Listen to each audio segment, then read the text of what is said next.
In this tutorial, I will show you how to get cosine wave or function in Simulink. Okay, for that I am taking sine wave and a scope. Okay,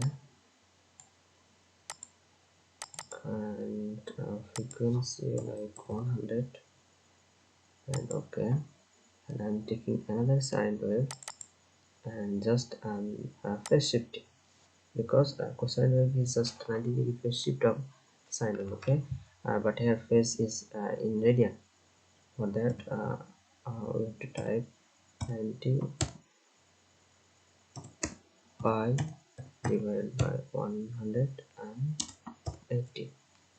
So okay, click OK and connect this.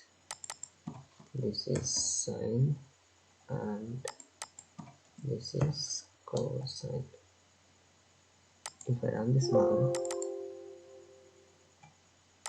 you can see sine and cosine wave.